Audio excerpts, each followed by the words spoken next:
Greetings YouTube and welcome to the Blue Corner into some more Cardfight OCG tournament results. We don't have nearly as many tournaments to talk about this time around, so I actually get to spend some time talking about some of the deck lists. So first up, let's begin with the one premium tournament in here, the Business Trip Grand Aqua Sapporo Lab.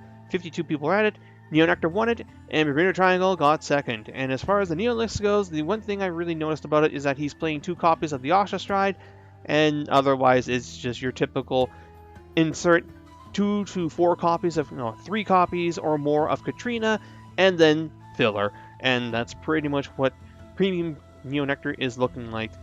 Then the second place deck list is BT, the Coral build in particular. Coral is, of course, one of the themes that will be supported in the upcoming set that for Bermuda Triangle's Wave 2. I am very frightened to see what's going to be happening after that set comes out, and I think we all are, because BT's already doing this well in both formats, and I am legitimately afraid that they will break the game again when they give them their Wave 2. Then, as far as standard goes, we have one singles tournament, which is the Omiya VGCS BMC qualifier. 61 people. Aquaforce won it. Kagro got second. BT got third place. Gold Paladin got fourth. And then the rest of the top 8 is BT, Narukami, and 2 Dementia Police. I'll say this is a slight step up for Nars, given that last week they didn't make any appearances in Top Cup, but it's still not a top 4, therefore, disappointment reigns supreme. I really shouldn't be surprised. The deck, while it's fantastic at dealing with Bermuda Triangle, has problems dealing with, in particularly, Dementia Police and Messiah. Basically, big force decks that can abuse Force 2, and, well, decks that don't care about its board being wiped because it can just build it back up for very little, or it just doesn't care. Like, Dieliner into Great Dayusha on Force 2 is a giant oof for Naros to deal with when you don't have perfect guards, and yet, Link Joker can just rebuild its board.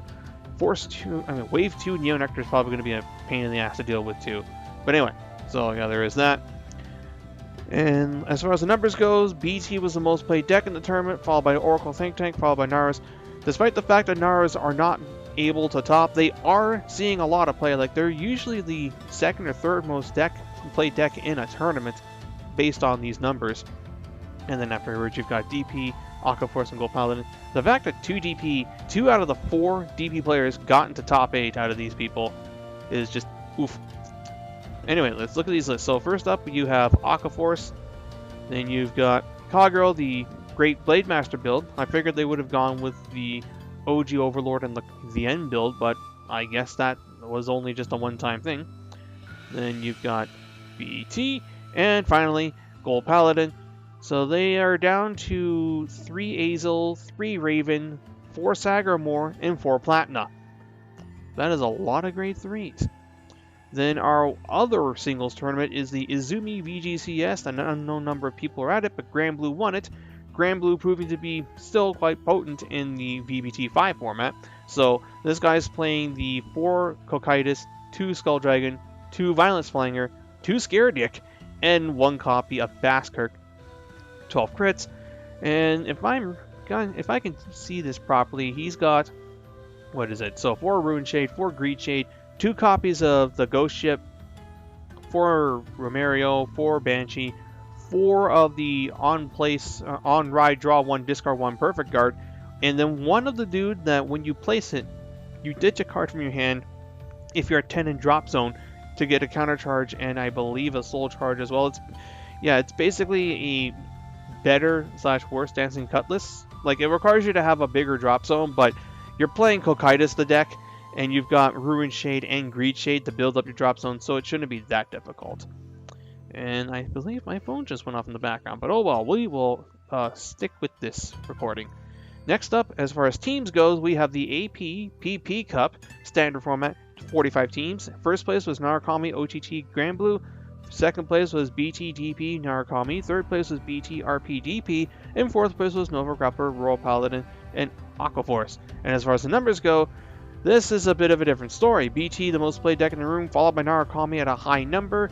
OTT, DP, RP, and LJ. Yes, I know I'm being inconsistent with how I'm phrasing things. It's RP one moment and then Royal Paladin the second moment. Oh well. Anyway, so let's look at these deck lists. So first place team, we have Narukami. The thing I've noticed about this deck, at least as far as the new stuff goes, is first up, they're almost strictly playing 8 grade 3s. If it's not that, then it's usually 4 Gauntlet Buster, 3 to 4 drills, and then like 1 to 2 copies of your Flex Spot grade 3. Sometimes Thunderbreak, sometimes Great Poacher Dragon, and that's really it. Grade 2s have almost unanimously been 4 copies of Zuiten, 4 copies of Death Scythe, and then 4 copies of Cho-Oh in most occasions. This is like the one time I've seen a list that doesn't play 4 Cho-Oh. He's playing 4 copies of Recklessness Dragon instead, which is intriguing. I've seen one-ofs for Recklessness in other lists. I've also seen 12Ks, both the one without shield and Volt Pike Dragon, who has 10k shield but can't attack if your opponent has 2 or more units in their front row. And as far as the grade 1s go, generally speaking, it's 4 Rising Phoenix and then some combination of the following cards: Demolition Dragon, Desert Gunner Gaiban, Lightning of Hope Helena, and Bolt Capture Dragon. Bolt Capture in particular I've been seeing in a lot of these lists, and I was like, I guess so, because it is a free drag up and it doesn't require you to play Thunderbreak Dragon. Therefore, he doesn't cost you Counterblast, which is useful, especially if you're not playing Helena in the deck. And yeah, Gaiban's good for Protect matchups, but I guess OTT is just, OTT is not doing that well as in singles, so I guess it would make sense. And you've got teammates, I guess, to deal with it. Like, I like Gaiban because he allows your numbers to get to a little bit extra stage. Like, he makes it so your Death Scythes that are swinging for 19 on Axel 2 can swing for 22 afterwards, which is a magic number against Protect and Axel. And he makes your Force 1 Death Scythe swing for 27, which is something, I guess. But I guess I can see why they're playing him in less copies, and Demolition Dragon I think is just a fantastic second ride, but you could also probably run it at 3. I like the idea of playing 4 Phoenix, 3 copies of Demolition, and then a combination of Gaiban and Bolt Capture Dragon. I'll have to give him a shot. I've also noticed that the more recent builds have been focusing on a higher number of crits, 6, sometimes 7. I've also seen lists that play fronts. Like, I feel like you can get away with like any number of trigger combinations with these decks, and I've been playing the 6 crit build. I've also been giving fronts a shot. I think either or works, but for this aspect, this guy here is going for beatdown, and playing crits over fronts I guess works better. And then you've got OTT and Grand Blue. Second place team is, let's see here, we've got BT, Dementia Police, and another Narulus. So yeah, this guy's playing the, I forget his name because I almost never use it, but yeah, he's playing the Shieldless Grade 2 that's a 12k base to deal with Rush and to also just be a 12k beater. The Rush thing is kind of a thing, especially in a format where you've got Nova Grappler and Aqua Force, and Aquas can pop off really hard on their turn 2, and having a 12k body for that when you're going first is kind of good for that. What else has he got in here? So he's playing, you can't tell because of glare, but he's playing 4 Rising Phoenix and 3 Bolt Capture Dragon, and he's playing 7 crits and 5 draws.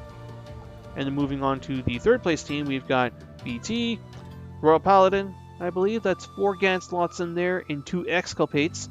So yeah, they've just dropped Alfred entirely, but they're still playing K and Bedivere.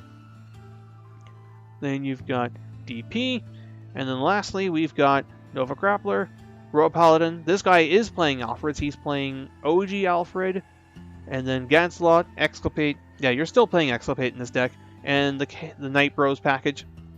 And finally, you've got Aqua Force, which is your pretty much standard Aqua Force build at this point. I'd say you've got Maelstrom, Riptide Dragon, Tidal Assault, Algos, and whatchamacallit, Coral Assault? Is that the triple rare grade 2 that's in between here? Like, no, I think no, Coral Assault I think is the grade 1. No, the grade 1's Wheel Assault. I always get these two mixed up. Yeah, Aqua Force has good cards too. And that's pretty much where we're at right now. I believe we still have like another week or two of, I think we have 2 more weekends of this format, and then VBT6 comes in and we get to see Shadow Paladins wreck the format and quite possibly push BT out entirely, although I'm not quite certain about that. I'm pretty confident that all the way into their Wave 2, I'm going to be saying BT at least once in these videos. Because, yeah, they're just that good. But yeah, that being said, though, they're no longer the tier 0 powerhouse that they were before, and that's a good sign. So with that being said, hope you guys enjoyed the video. Until next time, this is Boost9.